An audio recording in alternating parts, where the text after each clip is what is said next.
Hello, Comrade family. So here I'm Tara Fatima. I hope you are doing well. So as you all know, यहाँ पर हम कर रहे थे first year BCom के objective questions. सो आज की वीडियो में हम करेंगे फर्स्ट ईयर बीकॉम के बिजनेस कम्युनिकेशन सब्जेक्ट के ऑब्जेक्टिव क्वेश्चंस.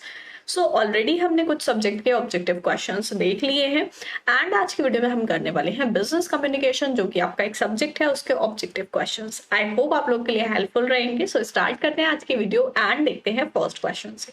सो यहाँ पर क्वेश्चन आपको गिवन है, good communication implies. Good communication किस चीज का मतलब होता है? गुड कम्युनिकेशन जो है वो क्या है?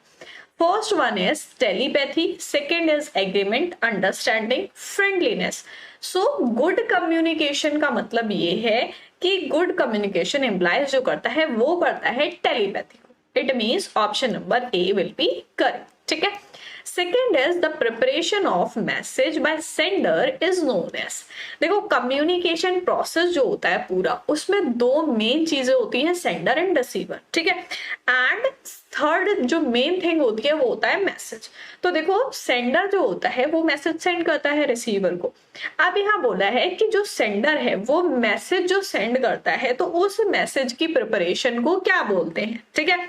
तो यहाँ पर ऑप्शन आपको गिवन है encoding, decoding, medium and symbol.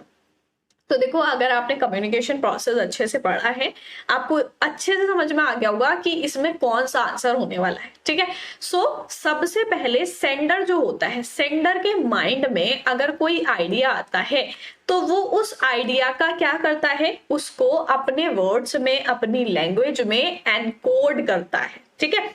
It means कि प्रिपरेशन ऑफ मैसेज मीन्स कि उसने अपने आइडिया को, उसके दिमाग में जो भी चीजें थी उसको वर्ड्स में जो किया, जिस लैंग्वेज में किया, उसको हम एनकोडिंग बोलते हैं. इट मीन्स कि यहाँ पर आपका जो आंसर है वो हो जाएगा एनकोडिंग. ठीक है. And third is MOODLE stand for. क्या फुल फॉर्म है इसकी? ठीक है. फर्स्ट आपको गिवन है maximum object oriented deliberate learning environment, second given है minimum object oriented dynamic learning environment, third given है modular object order deliberate learning environment, fourth given है modular object oriented dynamic learning environment.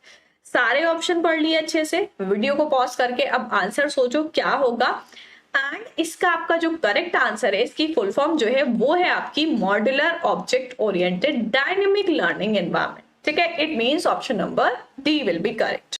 And next is an idea in the mind of the is the beginning of the communication cycle. देखो, communication cycle देखा है. सो अब इसमें क्या बोला है कि जो माइंड में आइडिया आता है, ठीक है, कम्युनिकेशन साइकिल के बिगिनिंग में, स्टार्टिंग में, तो वो किसके माइंड में आता है? फर्स्ट आपको गिवन है encoding, second receiver, third sender and fourth decoder. आप देखो यहाँ पर क्या बोला है कि जो माइंड में आइडिया आया वो किसके आया सबसे पहले. तो प्रोसेस क्या है? पहले सेंडर जो होता है वो मैसेज बनाता है, एनकोड करता है, फिर उसको सेंड करता है रिसीवर को. इट मींस कि किसके दिमाग में आइडिया आया? सेंडर के माइंड में आया. So option number C will be correct. अब देखो यहाँ पर डी कोडर है. अब इसमें अगर आपका ऑप्शन में सेंडर नहीं होता है, सेंडर की जगह पर आपको एनकोडर दे दिया, ठीक है, एनकोडर दे दिया एंड डिकोडर दे दिया, तो इसमें क्या होगा? आपका जो आंसर होगा वो होगा एनकोडर. क्योंकि एनकोडर कौन होता है? सेंडर ही होता है. एनकोडर मीन्स कि वो अपने जो दिमाग में आइडिया आया उसको वर्ड्स में कर रहा है. ठीक है. सो इसका हो जाएगा option number C. And next देखेंगे, involve sending mails by telecommunication links. किस चीज में जो मेल्स होती हैं वो टेलीकम्युनिकेशन लिंक के थ्रू सेंड की जाती हैं. ठीक है. सो यहाँ पर बोला है फर्स्ट आपका electronic mail, electrified mail, electrical mail और इलेक्ट मेल. तो यहाँ पर ये सारे ऑप्शन जो आपको देखे होंगे, ठीक है, ये सारे बिल्कुल समझ नहीं आ रहे. इट मीन्स आपका जो फर्स्ट है इलेक्ट्रॉनिक मेल वही करेक्ट होगा. ठीक है. इलेक्ट्रॉनिक मेल जो होती है उससे मेल सेंड करते हैं टेलीकम्युनिकेशन लिंक के through. And next is the medium of communication is also called the of communication. जो मीडियम होता है कम्युनिकेशन को, उसको क्या बोलते हैं? First is decoding, channel, encoding and codes. So यहाँ पर जो जिसके थ्रू मैसेज यहाँ पर पास किया जा रहा है उसको हम बोलते हैं चैनल. ठीक है. So option number B will be correct. And next is social media create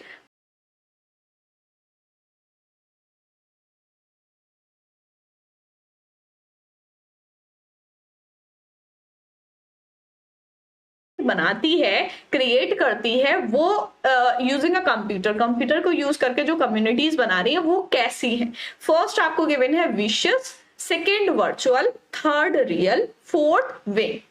so यहाँ पर देखो, अगर हम कंप्यूटर के थ्रू या इंटरनेट के थ्रू कोई भी चीज बना रहे हैं सो उसको हम क्या बोलते हैं, वर्चुअल। ठीक है, आप मोबाइल पे, कंप्यूटर पे जो भी चीजें देख रहे हो वो वर्चुअल है। ठीक, so it means option number B will be correct. And next is a measure of the success of the message communicated। अब देखो किस चीज से हम ये देखते हैं कि जो मैसेज है वो सक्सेसफुली कम्युनिकेट हो पाया, जो मैसेज जिस तक पहुंचाना था वो उस तक पहुंच गया, सक्सेसफुल हो गया। फर्स्ट इज एनकोडिंग, एनकोडिंग से पता चलता है, या फिर सिंबल से, फीडबैक से, या फिर डीकोडिंग से। सो यहाँ पर मैसेज सक्सेसफुली कम्युनिकेट हुआ या नहीं हुआ ये पता चलता है फीडबैक से, जो कि होता है लास्ट स्टेज कम्युनिकेशन का। ठीक है, आई होप आप लोगों को कम्युनिकेशन समझ में आ रहा होगा। अगर कम्युनिकेशन प्रोसेस आपने अच्छे से समझा है तो ये सारी चीजें बहुत ही इजीली समझ में आ जाएंगी। And next is are subjective in nature. Subjective होते हैं नेचर में, जीमेल, ब्लॉग्स, इंटरनेट या इंट्रानेट। सो ब्लॉग्स जो होते हैं वो सब्जेक्टिव होते हैं। And next is signs were mainly used when language did not exist. कौन से साइंस यूज किए जाते थे जब लैंग्वेज एग्जिस्ट नहीं करती थी? आज के टाइम में आप देखोगे बहुत सारी लैंग्वेज हैं। ठीक है, बहुत सारी लैंग्वेज में लोग बात करते हैं। इवन हमारे इंडिया में ही अगर आप एक स्टेट से दूसरी स्टेट भी चले जाते हो तो वहां पर लोग अपनी अपनी अलग अलग लैंग्वेज यूज करते हैं। ठीक है, बट जब लैंग्वेज का एवोल्यूशन नहीं हुआ था, लैंग्वेज एग्जिस्टेंस में नहीं थी, तब लोग कैसे बात करते थे? तो वो साइंस जो यूज किए जाते थे वो कैसे साइन होते थे? First telegram, second symbol, letter, mail. तो देखो ये सारी चीजें तो कम्युनिकेशन कैसे बनी है, बाद में बनी है बहुत सारी। एंड यहाँ पर अगर आप सिंबल देखोगे, सिंबल मीन्स इशारों से, साइन से। ठीक है, सिंबल बना बना के लोग बात करते थे। एंड नेक्स्ट क्वेश्चन हम देखेंगे, the placement at different level at which people work within an organisation is known as. जो प्लेसमेंट होता है अलग अलग लेवल पर लोगों का जो किसी भी ऑर्गेनाइजेशन में वर्क करते हैं, उसको हम किसके नाम से जानते हैं? First is supervision, line of authority, channel and policy decision. So देखो यहाँ पर आपको एक वर्ड बोला, डिफरेंट लेवल। ठीक है, डिफरेंट लेवल का मतलब यहाँ पर क्या है? लाइन ऑफ अथॉरिटी, कि भाई ये लोअर लेवल है, ठीक, ये मिडिल लेवल है एंड ये टॉप लेवल है। तो ये क्या हो गया? लाइन ऑफ अथॉरिटी हो गई। ठीक, कि किसके पास कितनी अथॉरिटी है। सो यहाँ पर हो जाएगा आपका option number B. And then next is to achieve the main purpose of communication in business the proper usage of is necessary. जो कम्युनिकेशन है बिजनेस में, इट मीन्स कि जो बिजनेस कम्युनिकेशन है उसका मेन पर्पस किस चीज को अचीव करना होता है जिससे सही से यूज हो सके, सही से यूज उसका जरूरी है। फर्स्ट आपको गिवन है हायरार्की, चैनल, अटेंशन या फिर लैंग्वेज।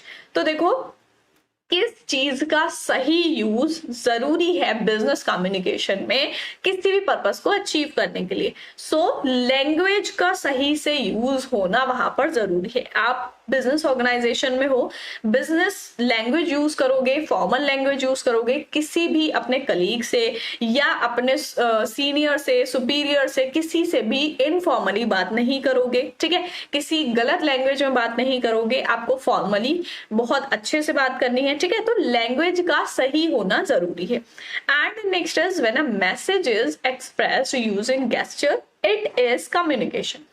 जब किसी भी मैसेज को गेस्चर को यूज करके एक्सप्रेस किया जाए, जैसे मैसेज इंसान के दिमाग में आया, ठीक है, उसने अपने वर्ड्स में उसको कन्वर्ट किया, अब वो दूसरे तक पहुंचा रहा है, तो वो मैसेज पास करने का, ट्रांसफर करने का बहुत सारे अलग अलग तरीके होते हैं, verbal, non verbal, written, oral. ठीक है, तो कुछ सिंबल से, गेस्चर से पास किए जाते हैं। तो यहाँ पर अपना मैसेज एक्सप्रेस करना है गेस्चर से, उसको हम क्या बोलते हैं? First is non verbal, second oral, third written and fourth visual. तो देखो यहां पर आ जाएगा आपका फर्स्ट नॉन वर्बल। ठीक है। नॉन वर्बल में आपका आएगा science language gesture. Gesture means, gesture का मतलब यहाँ पर क्या है समझ में आ रहा है, बॉडी लैंग्वेज से जो हम किसी को मैसेज एक्सप्रेस करते हैं, ठीक है। जैसे बॉडी लैंग्वेज से आपने किसी को थंब दिखाया, इट मींस बहुत अच्छा, ग्रेट, ठीक है। आपने किसी को ऐसे किया, तो ये चीजें जो है बॉडी लैंग्वेज से जो आप शो कर रहे हो वो गेस्चर में आता है। And next is downward communication is also called. अब देखो कम्युनिकेशन आपने देखा, कम्युनिकेशन के टाइप देखे होंगे कितने टाइप के होते हैं, डाउनवर्ड, अपवर्ड, ठीक है। तो यहाँ पर डाउनवर्ड कम्युनिकेशन को हम और किस नाम से जानते हैं, upward communication, diagonal communication, down stream या फिर स्ट्रीम। तो देखो समझ में आ रहा होगा, downward it means downstream, so C will be correct. And next is channel of internal communication are broadly divided into। जो इंटरनल कम्युनिकेशन के चैनल्स होते हैं वो ब्रॉडली किस किस में डिवाइड है। फर्स्ट यहाँ पर आपको गिवन है horizontal and grapevine, second given है downward and upward, third given है formal and informal and fourth given है वर्टिकल एंड फॉर्मल। सो यहाँ पर अगर इंटरनल कम्युनिकेशन के चैनल की बात करें तो इंटरनल में होता है फॉर्मल एंड इनफॉर्मल, ठीक है। थर्ड आपका जो फॉर्मल एंड इनफॉर्मल है वो करेक्ट हो जाएगा। फॉर्मल तो आप अगर अपने से सुपीरियर से बात करोगे तो फॉर्मल लैंग्वेज में करोगे, ठीक है। एंड आपके जो कलीग हैं उनसे भी फॉर्मल लैंग्वेज में करोगे। इनफॉर्मल कब, जब भाई आपका कोई ऐसा फ्रेंड या आपके पास में जो बैठते हैं जिससे आप बहुत सारी बातें कर लेते हो, ठीक है, दोस्त वाली बात है, उससे आप इनफॉर्मल लैंग्वेज में बात कर सकते हो, ठीक है। एंड देन नेक्स्ट हम देखेंगे non-verbal codes are used to establish and maintain। non-verbal code जो होते हैं वो कैसे यूज किए जाते हैं, किस चीज को स्टैब्लिश करने के लिए, किस चीज को मेंटेन करने के लिए। फर्स्ट ऑप्शन आपको गिवन है corporate communication, second interpersonal relationship, third social responsibility या प्रोक्सिमिक्स। सो यहाँ पर आपके जो नॉन वर्बल कोड्स होते हैं, नॉन वर्बल कोड्स मीन्स कि कोई भी बिजनेस ऑर्गेनाइजेशन है उसमें अगर आप किसी से भी बात करोगे, फॉर्मली बात करोगे, आप सारी बात उससे नहीं कर सकते, या इनफॉर्मल तरीके से जैसे अपने दोस्तों से अपने घर पे बात करते हो उस तरीके से बात नहीं कर सकते। तो अगर नॉन वर्बल लैंग्वेज या नॉन वर्बल कोड्स यूज किए जाते हैं तो वो किस लिए किए जाते हैं, ताकि इंटरपर्सनल रिलेशनशिप बन सके, ठीक है। सो यहाँ पर ऑप्शन नंबर बी हो जाएगा। And next is the written communication can be used as। written communication को किस तरीके से यूज कर सकते हैं। First legal evidence for specific situation, symbolic representation या स्पीकर रिप्रेजेंटेशन। तो रिटन कम्युनिकेशन जो है, रिटन कम्युनिकेशन को एक बहुत ही इंपॉर्टेंट फॉर्म माना गया है, क्योंकि अगर आप कोई भी कम्युनिकेशन करते हो, कोई भी बिजनेस एग्रीमेंट करते हो, तो उसमें सबसे ज्यादा इंपॉर्टेंस किसको दी जाती है, रिटन कम्युनिकेशन को, कि भाई वर्बली जो बात कर रहे हैं उसका किसी का भरोसा नहीं है, ठीक है। लिख के लो, हर चीज का एग्रीमेंट, हर चीज के रिटन डॉक्यूमेंट होने चाहिए, उसको हम एक अच्छा प्रूफ मानते हैं फ्यूचर के लिए। एंड लीगल एविडेंस मानते हैं कि भाई अगर किसी ने आपको कोई बात बोली, ठीक है, अगर कुछ होता है, कोई केस होता है, तो अगर आप बोलोगे तो सब लोग आप पर ट्रस्ट नहीं करेंगे, बट अगर आपके पास लिखा हुआ रिटन डॉक्यूमेंट है, लीगल एविडेंस है, तो आप उसको शो कर सकते हो, ठीक है, उसको लीगल एविडेंस माना जाएगा। सो यहाँ पर हो जाएगा आपका लीगल एविडेंस। जो रिटन कम्युनिकेशन है उसको हम लीगल एविडेंस की तरह यूज करते हैं। And then next is SMS stand for. बहुत ही सिंपल सी चीज है, SMS जो होता है उसकी क्या फुल फॉर्म है, ठीक है। बहुत सारे मैसेज, बहुत सारे SMS करते होगे, तो इसकी क्या फुल फॉर्म है, shine message service, simple message server, short message service या काइनेस्थेटिक, ठीक है। सो यहाँ पर जो आपका ऑप्शन नंबर सी है वो करेक्ट हो जाएगा, short message service. And next is communication by touch is also known as. जो हम टच करके कम्युनिकेशन करते हैं उस कम्युनिकेशन को क्या बोलते हैं। First is pulling, second etiquette, third haptics and fourth kinaesthetic. तो यहाँ पर जो टच करके कम्युनिकेशन होती है उसको हम बोलते हैं हैप्टिक्स, ठीक है। So option number C will be correct. And next question is emphatic learning is also called listening। emphatic learning जो होती है उसको हम कैसी लर्निंग बोलते हैं। First is inactive, active, fake और रियल। सो यहाँ पर आपकी जो emphatic learning होती है उसको हम बोलते हैं एक्टिव लर्निंग, ठीक है।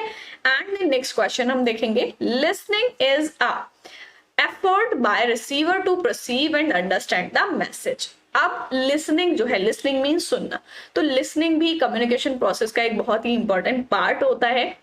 सेंडर तो अपना मैसेज सेंड कर रहा है, बट अगर किसी भी वजह से, किसी भी रीजन से रिसीवर जो है वो उस मैसेज को नहीं सुन पाता, नहीं पढ़ पाता, तो वो वहां पर एक लिसनिंग जो होती है वो खराब हो जाती है। एफर्ट बाय रिसीवर, जो रिसीवर है उसके द्वारा जो एफर्ट किए जा रहे हैं उस मैसेज को समझने के लिए, तो वो यहाँ पर क्या बोला है, फर्स्ट है unconscious, second universal, third passive and fourth conscious. Conscious means यहाँ पर हो जाएगा आपका जो रिसीवर है वो उसको कॉन्शियस तरीके से सुनेगा, तभी उसकी लिसनिंग जो होगी वो अच्छी मानी जाएगी। क्योंकि अगर कोई इंसान आपको बोल रहा है, ठीक है, आपको कोई मैसेज दे रहा है, कोई इंफॉर्मेशन दे रहा है, बट आप उसकी बात ठीक से सुन नहीं पा रहे हो, ठीक है, या कॉन्शियस आपका दिमाग वहां पर नहीं है, आपका ध्यान वहां पर नहीं है, आप उसको नहीं सुन पा रहे हो, तो वो क्या हो जाएगा, इफेक्टिव लिसनिंग नहीं कहलाएगी। इट मीन्स यहाँ पर क्या होना चाहिए, कॉन्शियस होना चाहिए। And then next is hearing is a physical process whereas listening is a physical and process. Hearing means सुनना, ठीक है, हियरिंग मीन्स होता है सिर्फ सुनना, लिसनिंग मीन्स भी सुनना, ठीक है। अब यहाँ पर क्या बोला है, हियरिंग जो है वो फिजिकल प्रोसेस है, ठीक, कि भाई फिजिकल प्रोसेस क्यों बोला गया है, फिजिकल प्रोसेस इसलिए बोला है कि कोई भी एक इंसान एक पर्टिकुलर डिस्टेंस पर होता है, ठीक है, तब तक उसकी आवाज वहां पर आएगी, ठीक, तब तक वो सुन पाएगा। अगर वो उस डिस्टेंस से और ज्यादा दूर चला जाता है तो उसकी आवाज नहीं आ पाएगी, वो नहीं सुन पाएगा, इसलिए यहाँ पर फिजिकल प्रोसेस बोला है। अब लिसनिंग भी यहाँ पर फिजिकल प्रोसेस है, बट उसके साथ साथ कैसा प्रोसेस है, first is intricate, behavioural, mental, complicated and complicated. So देखो लिसनिंग और हियरिंग में क्या फर्क है। हियरिंग का मतलब हुआ सिर्फ सुनना, आपने कोई बात सिर्फ सुनी, ठीक है। लिसनिंग का मतलब हुआ कि आपको जो आप सुन रहे हो, ठीक है, लिसनिंग मीन्स आप जो सुन रहे हो उसको समझना, ठीक है, एंड देन उसका फीडबैक देना। तो लिसनिंग और हियरिंग किस तरीके से अलग अलग हैं, समझ में आ गया। लिसनिंग फिजिकल के साथ साथ मेंटल भी है, मेंटल एंड कॉम्प्लिकेटेड। मेंटल क्यों है कि भाई कानों से तो आप सुन रहे हो, ठीक, अब आपको वो चीज सुनकर उसको समझना है, फिर उसका फीडबैक देना है कि भाई अगर हम कोई बात सुन रहे हैं, उसका हमारे दिमाग में जो भी चीज जा रही है, ठीक है, अब हमें उसका आंसर क्या करना है, उसका फीडबैक क्या देना है, क्या रिप्लाई करना है, ठीक है। And next is listening help to solve in an organisation. Listening क्या चीज सॉल्व करने में ऑर्गेनाइजेशन में हेल्प करती है, first is problem, second puzzle, sudoku and math. अब देखो ऑर्गेनाइजेशन में ना तो पजल खेले जाते हैं, ना ही मैथ की जाती है और ना ही सुडोकू खेले जाते हैं, तो इट मीन्स कि जो ऑर्गेनाइजेशनल प्रॉब्लम्स होती हैं उसको सॉल्व करने में लिसनिंग हेल्प करती है। It means option number A will be correct, ठीक है। And next question is good listening skill can be develop by keeping. अच्छे लिसनिंग स्किल किस तरीके से डेवलप किए जा सकते हैं, first is pre conceive notion, open mind, eyes closed, on talking. अब देखो अच्छी लिसनिंग स्किल मीन्स कि भाई आपको कोई इंसान कोई बात बोल रहा है तो आप उसको सुन रहे हो बट समझ नहीं रहे हो, तो good skill, good listening skill उसी को बोला जाएगा कि आप उसकी बात अच्छे से सुनो, अच्छे से समझो एंड देन फीडबैक दो, ठीक है। सो यहाँ पर हो जाएगा आपका ओपन माइंड, खुले दिमाग से, आपका दिमाग जो है वो वहां पर प्रेजेंट होना चाहिए, आप उस टाइम किसी और चीज के बारे में ना सोच रहे हो, ठीक है। And next is a good listener must on what the speaker has to say. Good listener जो है वो उसके लिए क्या जरूरी है कि स्पीकर जो कहना चाहता है उसको वो क्या करे, frown, ignore, doubt and concentrate. उस चीज को इग्नोर कर दे या उस पर डाउट करे तो भाई ये तो एक गुड लिसनर की निशानी नहीं होगी। गुड लिसनर वो होगा कि भाई सेंडर अपनी जो भी बात कहना चाह रहा है उसको पहले अच्छे से सुने, ठीक है, उसकी बात पर कंसंट्रेट करे। इट मीन्स यहाँ पर आपका जो आंसर है वो हो जाएगा ऑप्शन नंबर डी, कंसंट्रेट, ठीक है। सो ये थे हमारे कुछ कम्युनिकेशन के एमसीक्यू। आई होप आप लोगों को सारे बहुत अच्छे से समझ में आ गए होंगे। एंड अगर नहीं समझ में आए हैं तो कम्युनिकेशन के लेक्चर देख लो जाके, ठीक है। एंड जो भी कम्युनिकेशन प्रोसेस है वो बहुत ज्यादा इंपॉर्टेंट है। कम्युनिकेशन प्रोसेस अगर आप अच्छे से समझ लेते हो तो आधे से ज्यादा क्वेश्चन आपके अपने आप सॉल्व हो जाएंगे, ठीक है। सो कम्युनिकेशन प्रोसेस बहुत ज्यादा इंपॉर्टेंट है। आई होप वीडियो आप लोगों के लिए हेल्पफुल रही होगी। नेक्स्ट वीडियो में करेंगे नेक्स्ट सब्जेक्ट के क्वेश्चन। सो मिलते हैं नेक्स्ट वीडियो में, तब तक के लिए गुड बाय।